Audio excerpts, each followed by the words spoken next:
Saya tidak pernah jemu-jemu mengajak saudara semuanya untuk berpikir dengan akal yang sehat, berpikir secara waras, dan berpikir dengan hati yang jernih. Mari kita lihat apa kata Allah dalam surat Maryam ayat 83.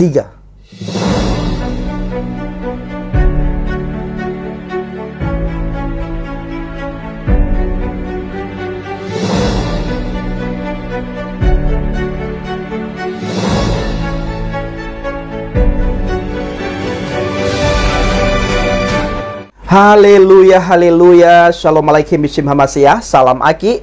Aku kabarkan Injil keselamatan.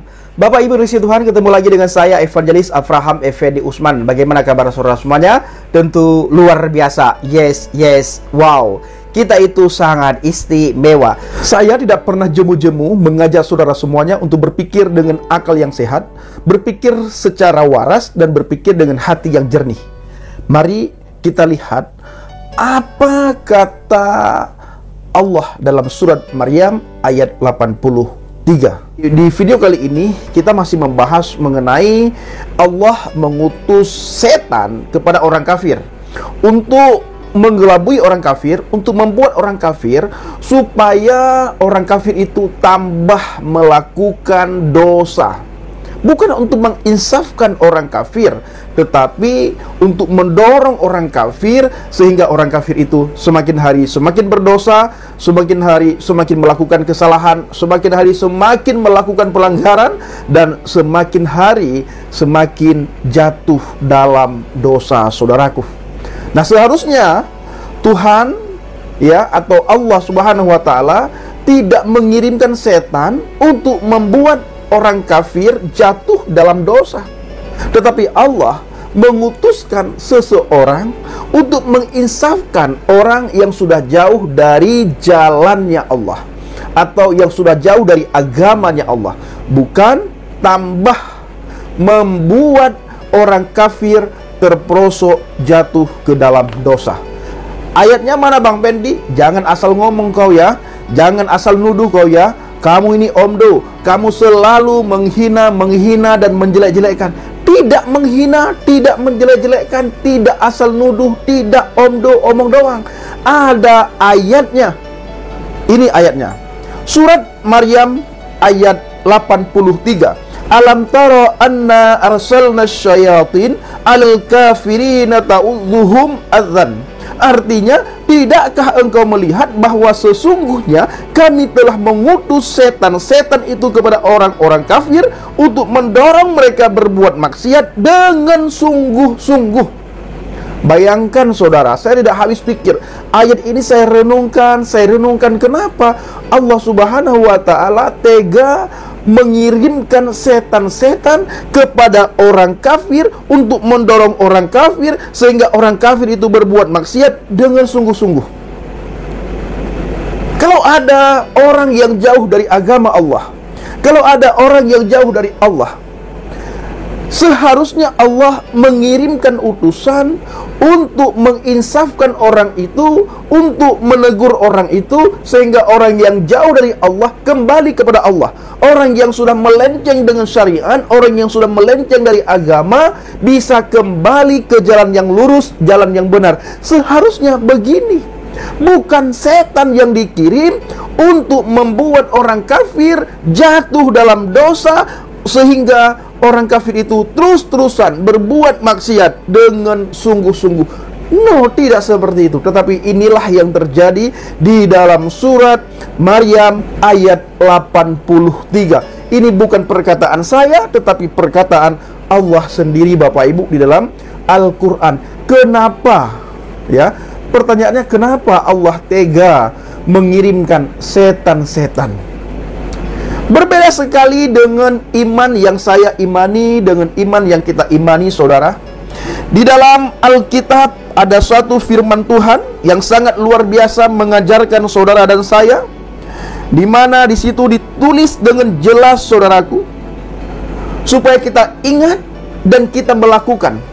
Ya, memang ayat ini sangat sulit kita lakukan, tetapi inilah ajaran Tuhan Di mana dalam Matius 5 ayat 43 dan ayat 44.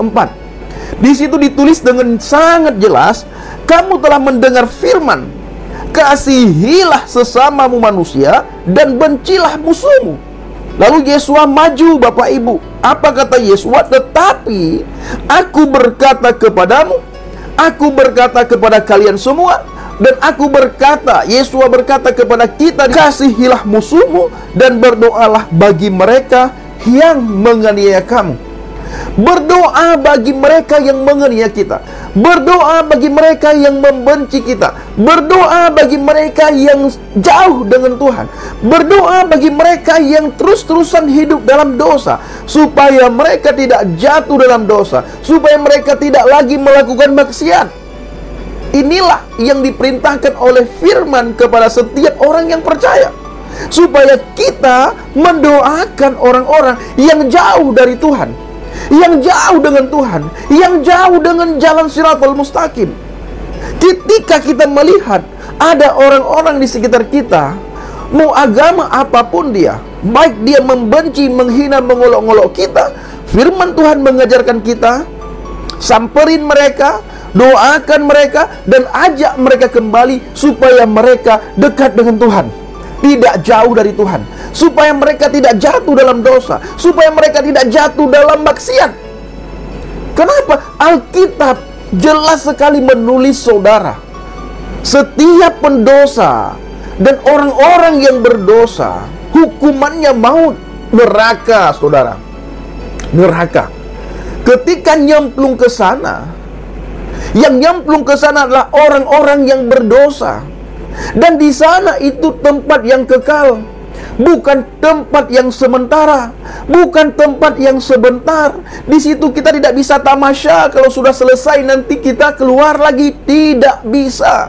Itu tempat yang kekal, sama halnya tempat di mana kita masuk ke surga. Di situ juga tempat yang sangat kekal.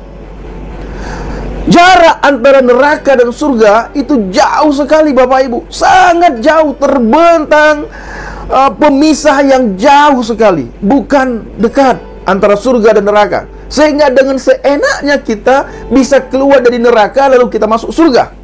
Lalu kalau kita sudah tidak sanggup lagi di surga karena kita bosan, lalu kita masuk lagi neraka. Tidak seperti itu dua tempat yang sudah Tuhan persiapkan kepada manusia. Tidak.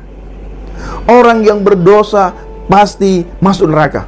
Makanya saya tidak mau masuk neraka.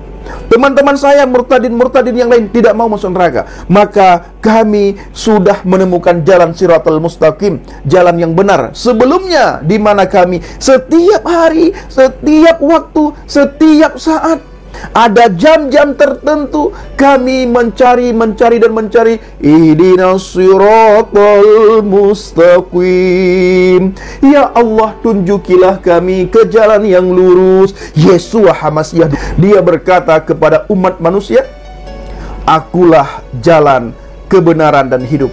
La ahadan yadhhabu ilal abi illal bi. Tidak ada satu manusia pun yang bisa datang kepada Bapa kalau tidak melalui aku. La ahadan yadkhulul jannah illal bi. Tidak ada satu manusia pun yang bisa masuk surga kalau tidak melalui aku.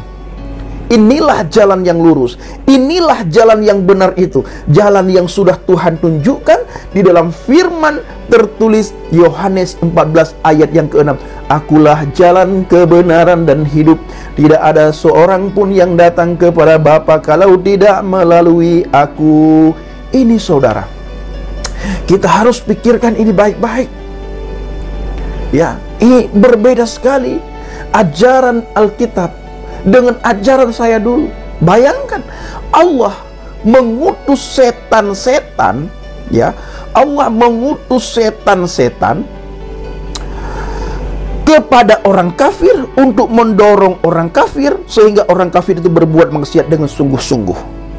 Benci sekali kepada orang kafir, benci sekali kepada orang yang tidak mengikuti agama Allah. Karena inna dina indallahi Islam, agama yang paling benar adalah agama Islam, ya. Hanya agama Islam yang diridhoi oleh Allah, agama lain tidak diridhoi.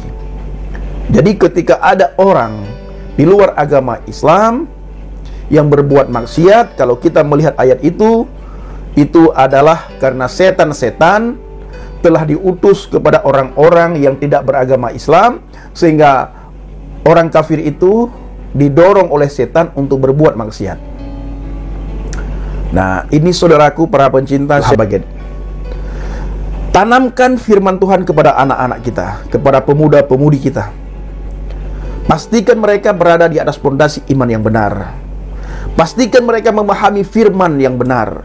Pastikan mereka mengenal akan juru selamat Adonai Yeshua HaMashiach. Pastikan mereka tidak bertemu dengan setan-setan yang dikirim ya oleh siapa?